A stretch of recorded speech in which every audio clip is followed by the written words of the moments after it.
दिगंबरा श्रीपाद वल्लभ दिगंबरा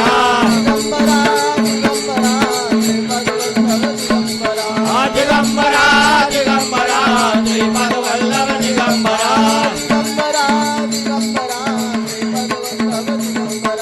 दिगंबरा दिगंबरा श्रीपाद वल्लभ दिगंबरा श्रीपाद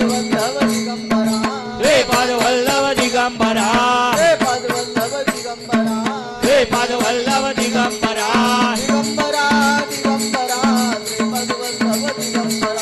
दिगंबरा दिगंबरा श्रीपाद वल्लभ दिगंबरा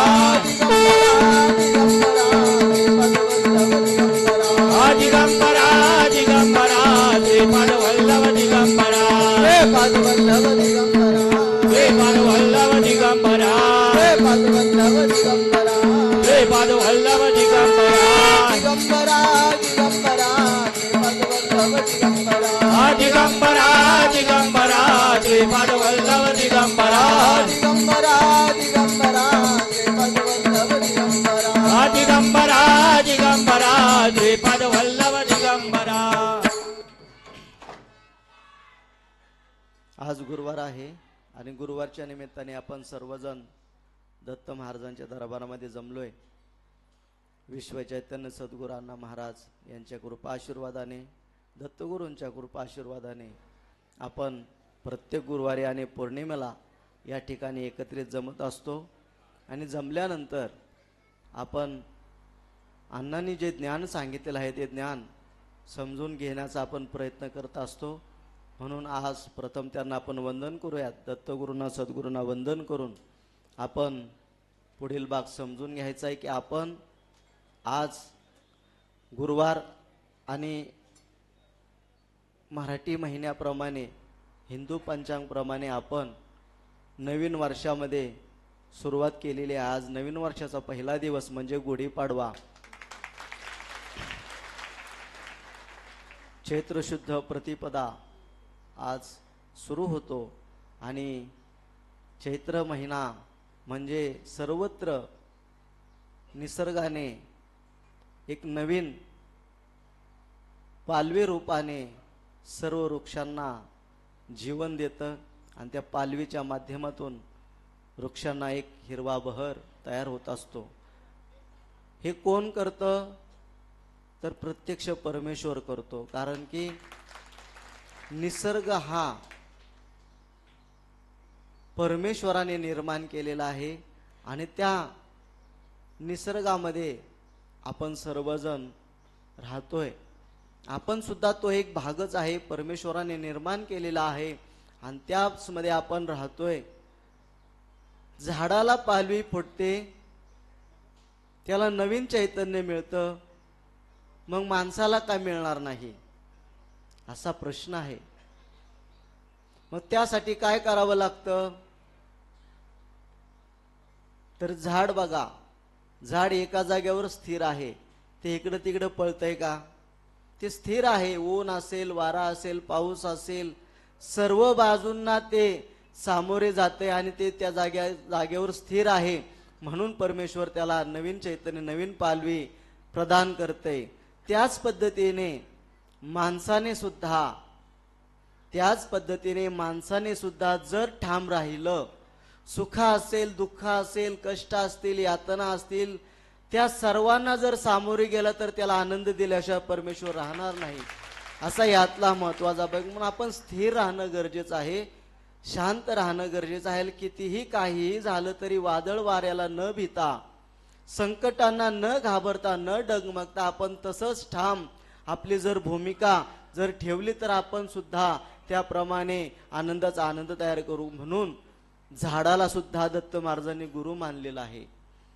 24 गुरुपैकी झाडाला सुद्धा दत्त महाराजांनी गुरु मानलेला आहे। म्हणून हे तत्व आपण शिकायचं की आपल्याला कितीही प्रसंग आले, काहीही जरी झालं तरी आपण ठामपणाने त्याच जागेवर राहिलं पाहिजे। ठामपणाने निश्चय हा आपला आगाध असला पाहिजे की काहीही होऊ द्या, काहीही झालं तरी मी माझ्या तत्वापासून बाजूला जाणार नाही, मी दत्त महाराजांची सेवा केल्याशिवाय कदापि राहणार नाही। हे तत्व ज्या वेळेस आपण आत्मसात करू त्यावेळेस आपल्या मनाला एक चैतन्य निर्माण होणार आहे. मनाची पालवी फुटून तो दत्तमय झाल्याशिवाय कदापि राहणार नाही, असा यातला महत्त्वाचा आहे. म्हणून झाड जे आहे हे जिवंत असताना सुद्धा आपल्याला सुख समाधान देते, फळ देते, सावली देते, सर्व देते आणि मेल्यानंतरही सुद्धा त्या माध्यमातून आपल्याला अग्नीच्या माध्यमातून कशाच्या माध्यमातून अनेक प्रकारे ते आपल्याला त्याचा उपयोग होतो. म्हणून माणसाने सुद्धा जिवंत असला तरी आपल्याला माणसाने इतरांना फायदा झाला पाहिजे, मेल्यानंतरही फायदा झाला पाहिजे. मेल्यानंतर फायदा झाला म्हणजे काय झालं पाहिजे, इस्टेट ठेवलेली ते पुढच्याला मिळायला पाहिजे का, असं काही बागायका तर नाही. तर माणसाने मेल्यानंतरही कसं पद्धतीनं राहावं की संतांनी जे काही केलेले कर्म आहे, जे काही केलेलं कर्तृत्व आहे, ते कर्तृत्वावर आजही आपण त्या पद्धतीने वाटचाल करतोय, म्हणून आपल्या जीवनाचा उद्धार होतोय. म्हणून संतांनी जे आपल्याला लिहून ठेवलेलं ज्ञान आहे, अण्णांनी जे आपल्याला लिहून ठेवलेलं ज्ञान आहे, त्या ज्ञानाच्या माध्यमातूनच आपण या सगळ्या गोष्टी शिकतोय आणि आपला पुढचा वाटचाल करतोय. म्हणून असल आणि नसेल या दोन्हीच्या माध्यमातून जो सर्वांच्यावर परोपकार करतो तो सर्वांना आनंदी दिल्याशिवाय कदापि राहत नाही, असा यातला महत्त्वाचा आहे. म्हणून या सगळ्या गोष्टी समजून घ्यायच्यात की आपण जीवनामध्ये आल्यानंतर, आपण या माणसाच्या जन्मामध्ये आल्यानंतर आपल्याला काय करायला पाहिजे, काही नाही करायला पाहिजे, ह्या कर्माच्या माध्यमातून या सगळ्या गोष्टी आपल्याला समोर येत असतात. जो जसं कर्म करेल तसं त्याला त्याचं फळ मिळत असतं. त्या कर्मा वाचून कोणालाही सुटका नसते. जर एखाद्याने चांगलं केलं तर त्याचं चांगलंच होणार आहे, आणि जर एखादा दुसऱ्यासाठी खड्डा खांदायला गेला तर त्यालाही कळणार नाही तो नकळत तो खड्ड्यात कधी जाऊन पडेल. हा कर्माचा भाग आहे. म्हणून आपण सावधान असणं गरजेचं आहे की आपण एखाद्याला खड्ड्यात घालायचं का त्याला खड्ड्यातून वर घ्यायचं, हा प्रत्येकाने कर्माचा भाग आहे. तो कर्माचा भाग आपण समजून घ्यायचं की आपण नीती कशी आहे, नीती उलटून आपल्यावर पुन्हा ती येत असते. म्हणून आपण सावधान होऊन या सगळ्या गोष्टी समजून घ्यायच्या असतात की आपण माणसाच्या जन्माला आलोय. मग माणसाच्या जन्माला आल्यानंतर आपण माणसासारखं राहिलं पाहिजे, माणसासारखं वागलं पाहिजे. माणसानेच माणसाला समजून घेऊन आपल्याला त्यातून कशा पद्धतीने सर्वांना एकमेकाने एकत्र राहून सर्वांना कशा पद्धतीने आपल्याला जो विचार आहे, जो प्रमुख विचार आहे की माणसानेच माणसाच्या जन्माला ओळखून त्याच्या जीवनाचा उद्धार करून घेण्यासाठी आपल्याला या सगळ्या गोष्टी करायच्यात. मग उद्धार जर करायचा असेल तर आपण जर चोरी करून चालणार आहे का, दुसऱ्याला त्रास देऊन करून चालणार आहे का, त्या माध्यमातून आपला उद्धार होणार आहे का, तर त्या माध्यमातून आपला उद्धार होणार नाही.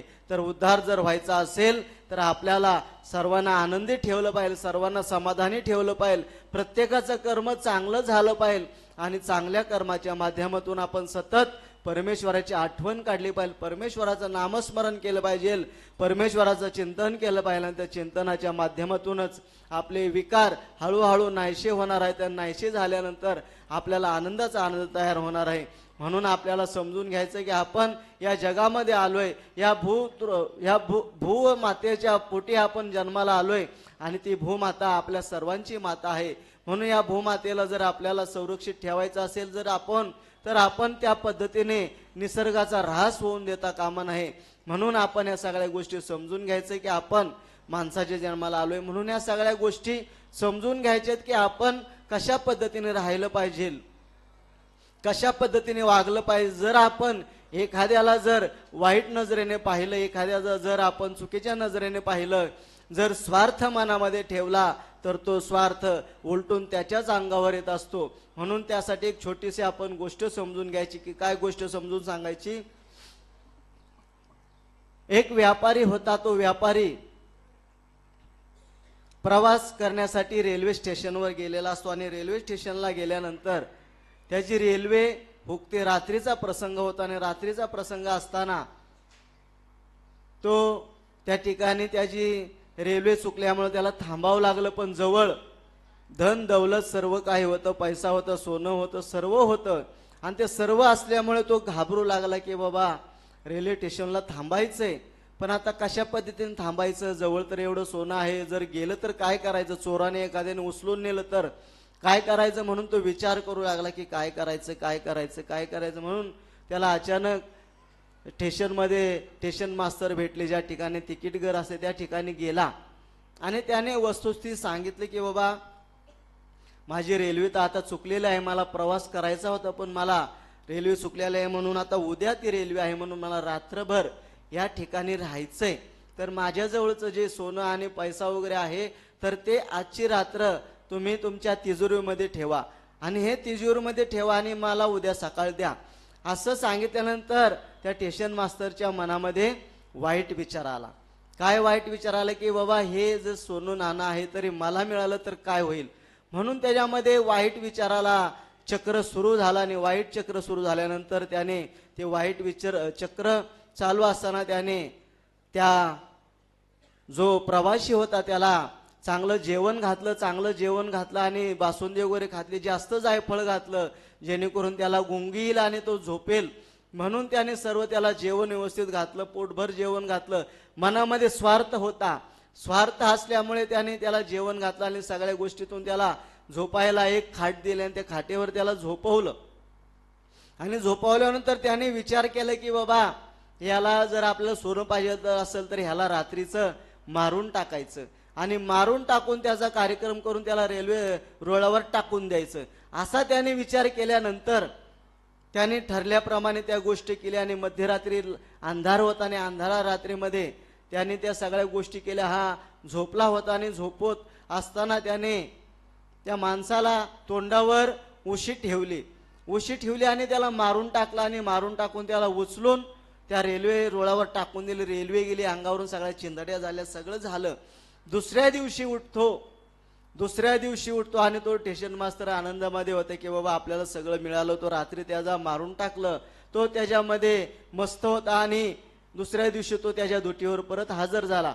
दुसऱ्या दिवशी हजर झाल्यानंतर हा जो माणूस होता तो त्याच्या समोर जाऊन उभा राहिला आणि काय म्हणतो की बाबा तुम्हाला रात्री ठेवायला दिलेले माझी वस्तू मला परत द्या. तसं पाहिल्याबरोबर, तसं बोलल्याबरोबर तो एकदम घाबरला की बाबा हे काय भूत बनून माझ्या समोर येऊन उभं राहिलं का काय. अशा अवस्थेमध्ये तो घाबरल्यानंतर त्याला सगळी हकीकत समजायच्या आधीच तो घाबरला आणि गडबडून गेला आणि त्याने त्याचं सोनं घेतलं आणि तो निघून गेला.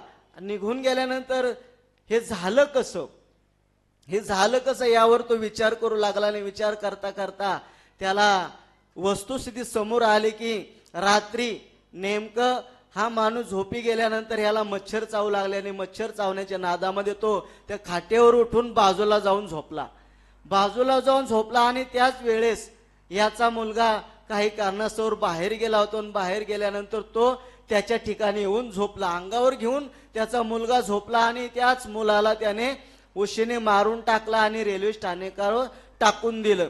हे सगळं वृत्तांत समजल्यानंतर पोलिसांनी त्याचा शोध घेतला आणि त्याला मुलाच्या मृत्यूच्या आरोपामध्ये त्याला अटक केलं.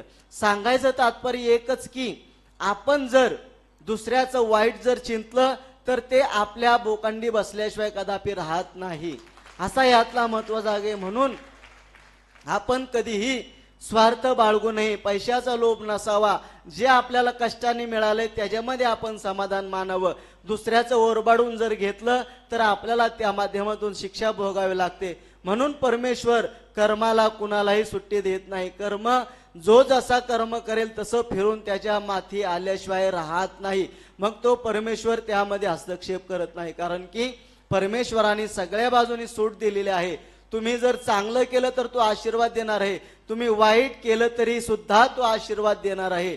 मग परमेश्वर फक्त आशीर्वाद देणार आहे, तो कर्मामध्ये हस्तक्षेप करत नाही. प्रत्येकाचं कर्म प्रत्येकाला भोगावं लागत असतं, त्यामध्ये कुणालाही सुटका नाही. म्हणून आपण समजायचं की आपण माणूस म्हणून जन्माला आलोय. मग माणूस म्हणून जन्माला आलोय तर माणूस म्हणूनच आपण मेलं पाहिजे. आपण जनावर होऊन, स्वार्थी होऊन, इतरांना त्रास देऊन आपण कधीही या देहाला त्यागू नये. म्हणून आपण समजून घ्यायचं की आपण स्वार्थासाठी जर इतरांना रोष देत असताल, इतरांना जर नको ते बोलत असताल तर अत्यंत चुकीचं आहे. आपण जर चुकीच्या गोष्टी करत असोल तर त्याच गोष्टी आपल्याला भोगाव्या लागतात. म्हणून आपण बोलताना आपली वाणी कशा पद्धतीने बोलते त्याचा सुद्धा विचार करणं गरजेचं आहे. आपण सहज एखादी गोष्ट बोलून जातो, पण ती सहज गोष्ट खूप काही घडून जात असते. म्हणून आपण विचारपूर्वक बोललं पाहिजे, विचारपूर्वक कृती केली पाहिजे. जर विचारपूर्वक बोललात, विचारपूर्वक जर कृती केली तर सगळ्या गोष्टी आपल्याला समाधान देतील. आणि जर अविचाराने आपण वागलो तर अविचार आपल्याला दुःख देतील. म्हणून आपण सुज्ञपणाने समजून घ्यायचं, जाणकारपणाने समजून घ्यायचं की हा देह आपल्याला मिळालेला आहे, त्याचं सोनं जर करायचं असेल तर आपण इतरांच्या परोपकार केले पाहिजे, इतरांना चांगलं जगण्यासाठी आपण ही संधी दिली पाहिजे. या सगळ्या गोष्टी आपण समजून घ्यायच्यात. त्या सगळ्या गोष्टी आपण जर समजलो तरच आपल्याला या सगळ्या गोष्टी समजणार आहेत. म्हणून आपल्याला ज्या ठिकाणी जर सगळ्या गोष्टी समजल्या त्याच आपल्याला समजणार आहेत. म्हणून आपल्याला हे वैभव हे सगळं आपल्याला भोगता यावं, त्याला आपल्याला समजून घेता यावं. म्हणून आपण परमेश्वराचं नामस्मरण, परमेश्वराची भक्ती या अहोरात्र करणं गरजेचं आहे. म्हणून या सगळ्या गोष्टी समजून घ्यायचं आणि त्या पद्धतीने आपल्या जीवनाची वाटचाल करायची.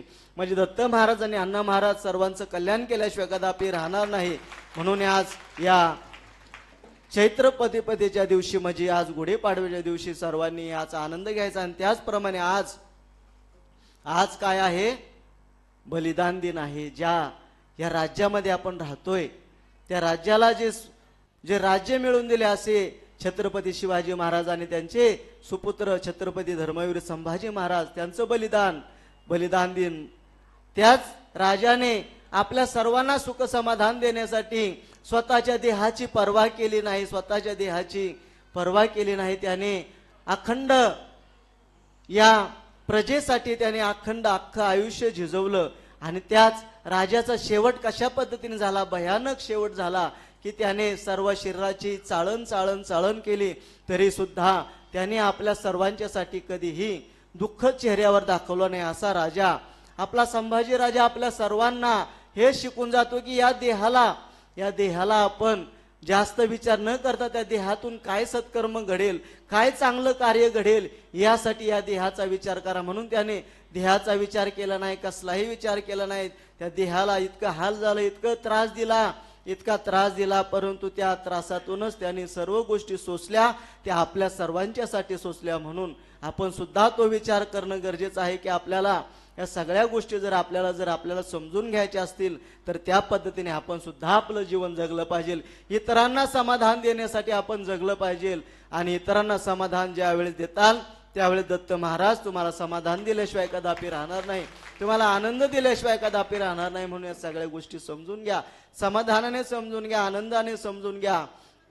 आणि या देहाचा आपण इतरांच्यासाठी कशा पद्धतीने उपयोग करता येईल, आपण स्वतः जगता जगता इतरांना कशा पद्धतीने आनंद देता येईल आणि आनंदातूनच आपल्याला देहाचा कशा पद्धतीने उद्धार करून घेता येईल यासाठी सर्वांनी विचार करणं गरजेचं आहे. क्षणभंगुर देह कधी येणारे कधी जाणारे कुणाला माहिती नाही. म्हणून आपण या सगळ्या गोष्टी समजून घ्या की क्षणोक्षणी परमेश्वराचं नामस्मरण, क्षणोक्षणी परमेश्वराची आठवण, आणि त्या आठवणीतून सर्वांना आनंद देण्यासाठी आपण या सगळ्या गोष्टी समजून घ्या. अण्णांनी सुद्धा त्यांच्या जीवनामध्ये आपल्याला सर्वांना आनंदाचा आनंद दिलेला आहे. कर्पुरासारखे जळाले, चंदनासारखे झिजले आणि सर्वांना सुवास आणि सर्वांना आनंद दिलेला आहे. म्हणून ही सर्व आठवण आपण आपल्या अंतःकरणामध्ये साठवून त्याला जागृत करून आपण जर आपल्या देहाला जर ओळखून घेतलं तो परमेश्वर कुठेही नाही, परमेश्वर आपल्या जवळच आहे. त्याला फक्त शोधण्यासाठी आपली जी नजर ती आहे ती नजर चांगली असली पाहिजे. ती नजर अंतरंगामध्ये ज्यावेळेस झाकून पाहू त्यावेळेस आपल्याला समजून येईल की आपण अंतरंगामध्ये कशा पद्धतीने तो परमेश्वर बसलेला आहे. त्या परमेश्वरापर्यंत जाण्यासाठी आपल्याला या सगळ्या गोष्टीच्या माध्यमातून त्या परमेश्वरापर्यंत पोहोचता येईल. म्हणून या सगळ्या गोष्टी समजून घ्या, सुज्ञपणाने समजून घ्या आणि ज्या काही वाईट गोष्टी असतील त्या सोडून द्या. चांगलं कर्म करायला शिका, चांगल्या कर्माच्या माध्यमातून चांगले विचार जीवनामध्ये आत्मसात करा आणि चांगल्या विचाराच्या माध्यमातून आपल्या जीवनाची वाटचाल उद्धाराच्या दिशेने न्या. म्हणजे आपल्या सर्वांचं कल्याण झाल्याशिवाय कदापि राहणार नाही. असा यातला महत्त्वाचा भाग आहे. म्हणून सगळ्या गोष्टी समजून घ्या आणि त्या पद्धतीने आपल्या जीवनाची वाटचाल करा. म्हणजे दत्त महाराज, अण्णा महाराज तुमच्या सर्वांचं कल्याण केल्याशिवाय कदापि राहणार नाही. असा यातला महत्त्वाचा समजून घ्या. आजच्या या गुरुवारचं अन्नदान श्री भरत तुकाराम भेगडे राहणार शेलारवाडी तळेगाव दाभाडे यांनी आजच्या गुरुवारचं अन्नदान केल्यानंतर तसेच दुसरं जे अन्नदान आहे ते गुप्त अन्नदान आहे. तरी या दोन्ही अन्नदात्यांना दत्त महाराज सुखाने समृद्धी असं टाळ्या वाजून सर्वांनी आशीर्वाद द्यायचा आहे. श्रीपाद वल्लभ श्री गुरुदेव दत्त श्रीपाद वल्लभ श्री गुरुदेव दत्त श्रीपाद वल्लभ श्री गुरुदेव दत्त श्रीपाद वल्लभ श्री गुरुदेव दत्त. तरी आजच्या आनंद त्यांना पुन्हा एकदा टाळ्या वाजून आशीर्वाद द्यायचा आहे. आपली पुढची जी येणारी पौर्णिमा आहे ती चैत्र पौर्णिमा आहे. हनुमान जयंती चैत्र पौर्णिमा वार बुधवार 1/4/2026 या दिवशी आपली येणारी चैत्र पौर्णिमेची नोंद घ्या. बुधवारी पौर्णिमा आहे 1 तारखेला, याची सर्वांनी नोंद घ्या. आणि आता सर्वांनी प्रसादासाठी सर्वांनी सज्ज राहा.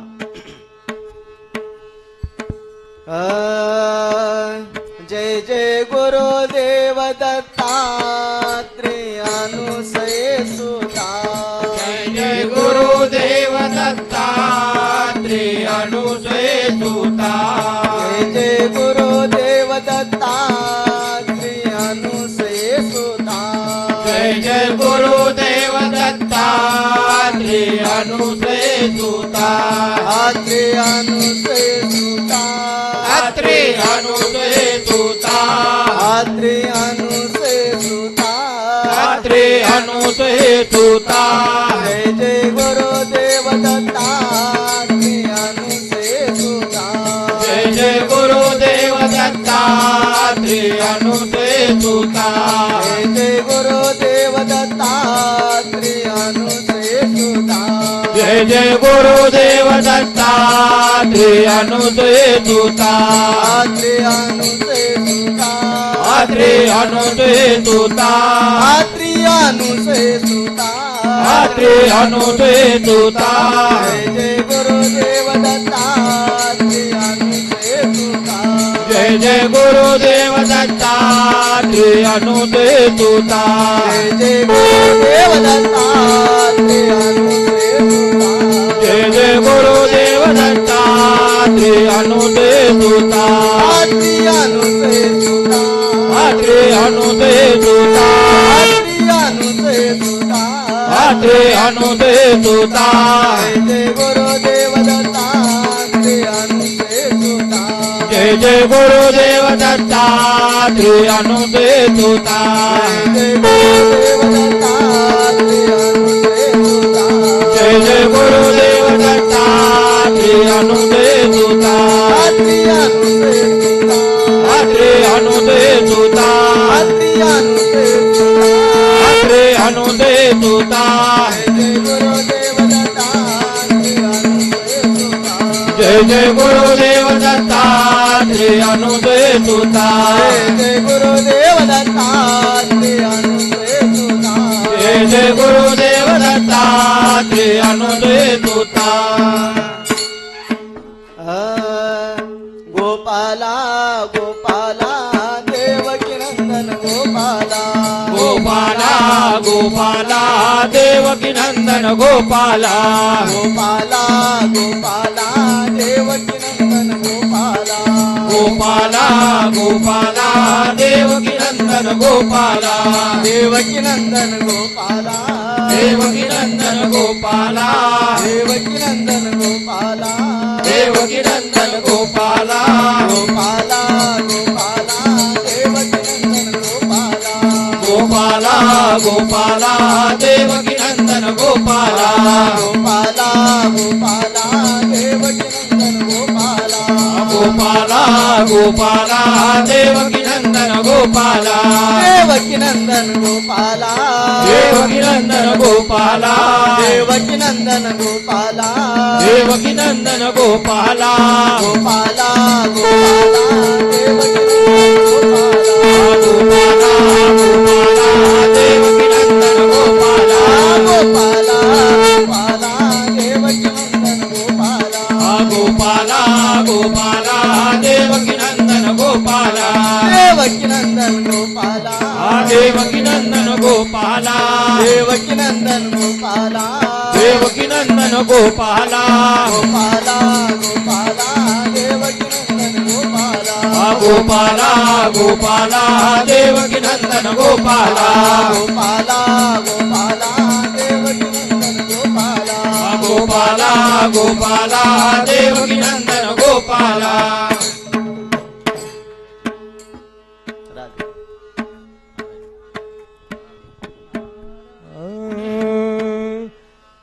नारा राधे राधे राधे राधे गोविंद राधे राधे राधे राधे राधे गोपाल राधे राधे राधे राधे राधे गोविंद राधे राधे राधे राधे राधे गोपाल राधे राधे राधे राधे राधे गोविंद राधे राधे राधे राधे राधे गोपाल राधे राधे राधे राधे राधे गोविंद राधे राधे राधे राधे राधे गोपाल राधे हे गोविंद राधे हरि गोपाल राधे गोविंद राधे हरि गोपाल राधे हे गोविंद राधे हरि गोपाल राधे गोविंद राधे हरि गोपाल राधे गोविंद राधे हरे गोपाल राधे गोविंद राधे हरि गोपाल राधे राधे राधे राधे राधे गोविंद राधे राधे राधे राधे राधे गोपाल राधे राधे राधे राधे राधे गोविंद राधे राधे राधे राधे राधे गोपाल राधे राधे राधे राधे राधे गोविंद राधे राधे राधे राधे राधे गोपाल राधे राधे राधे राधे राधे गोविंद राधे राधे राधे राधे राधे गोपाल राधे हे गोविंद राधे हरि गोपाल राधे गोविंद राधे हरि गोपाल राधे हे गोविंद राधे हरि गोपाल राधे गोविंद राधे हरि गोपाल राधे हे गोविंद राधे हरे गोपाल राधे गोविंद राधे हरि गोपाल राधे राधे राधे राधे राधे गोविंद राधे राधे राधे राधे राधे गोपाल राधे राधे राधे राधे राधे गोविंद राधे राधे राधे राधे राधे गोपाल राधे राधे राधे राधे राधे गोविंद राधे राधे राधे राधे राधे गोपाल राधे राधे राधे राधे राधे गोविंद राधे राधे राधे राधे राधे गोपाल राधे हे गोविंद राधे हरि गोपाल राधे गोविंद राधे हरि गोपाल राधे गोविंद राधे हरि गोपाल राधे गोविंद राधे हरि गोपाल राधे गोविंद राधे हरे गोपाल राधे गोविंद राधे हरि गोपाल राधे राधे राधे राधे राधे गोविंद राधे राधे राधे राधे राधे गोपाल राधे राधे राधे राधे राधे गोविंद राधे राधे राधे राधे राधे गोपाल राधे राधे राधे राधे राधे गोविंद राधे राधे राधे राधे राधे गोपाल राधे राधे राधे राधे राधे गोविंद राधे राधे राधे राधे राधे गोपाल राधे राधे राधे राधे राधे गोविंद राधे राधे राधे राधे राधे गोपाल राधे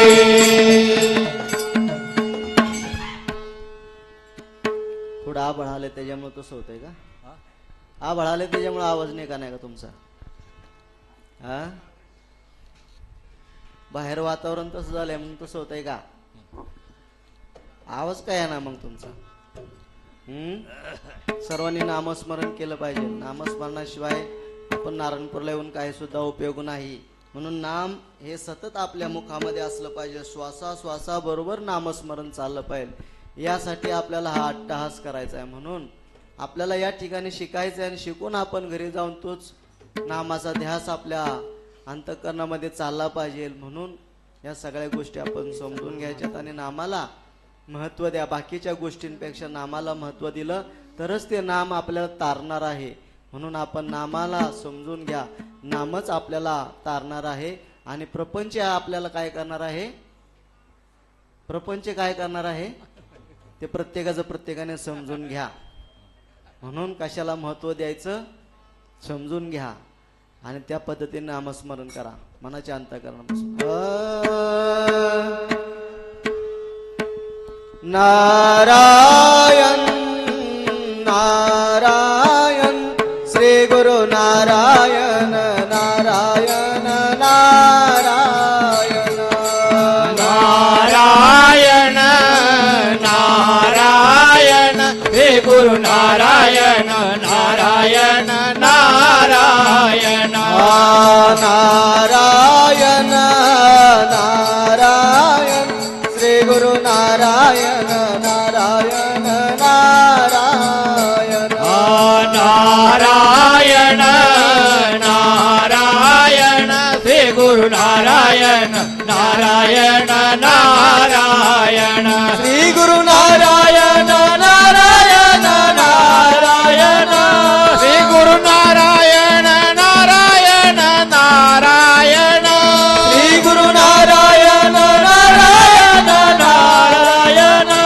श्री गुरु नारायण नारायण नारायण अण्णा नारायण नारायण नारायण अण्णा नारायण नारायण नारायण नारायण नारायण श्री गुरु नारायण नारायण नारायण नारायण नारायण श्री गुरु नारायण नारायण नारायण नारायण नारायण श्री गुरु नारायण नारायण नारायण नारायण नारायण श्री गुरु नारायण नारायण नारायण श्री गुरु नारायण नारायण नारायण श्री गुरु नारायण नारायण नारायण श्री गुरु नारायण नारायण नारायण श्री गुरु नारायण नारायण नारायण स्वामी नारायण नारायण नारायण स्वामी नारायण नारायण नारायण नारायण नारायण श्री गुरु नारायण नारायण नारायण नारायण नारायण श्री गुरु नारायण नारायण नारायण नारायण नारायण श्री गुरु नारायण नारायण नारायण नारायण नारायण श्री गुरु नारायण नारायण नारायण स्वामी नारायण नारायण नारायण स्वामी नारायण नारायण नारायण स्वामी नारायण नारायण नारायण स्वामी नारायण नारायण नारायण अण्णा नारायण नारायण नारायण अण्णा नारायण नारायण नारायण नारायण नारायण श्री गुरु नारायण नारायण नारायण नारायण नारायण श्री गुरु नारायण नारायण नारायण नारायण नारायण श्री गुरु नारायण नारायण नारायण नारायण नारायण श्री गुरु नारायण नारायण नारायण नारायण नारायण श्री गुरु नारायण नारायण नारायण नारायण नारायण श्री गुरु नारायण नारायण नारायण नारायण नारायण श्री गुरु नारायण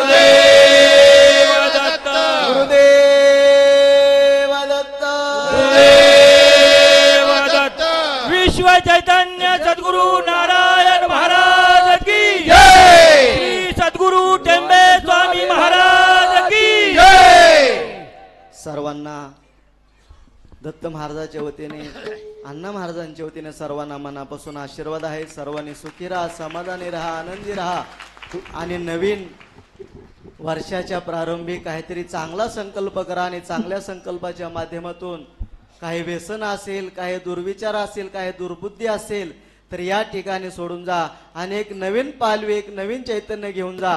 म्हणजे तुमच्या जीवनाचा आनंद झाल्याशिवाय कदापि राहणार नाही. म्हणून या सगळ्या गोष्टी समजून घ्या आणि त्या पद्धतीने वाटचाल करा.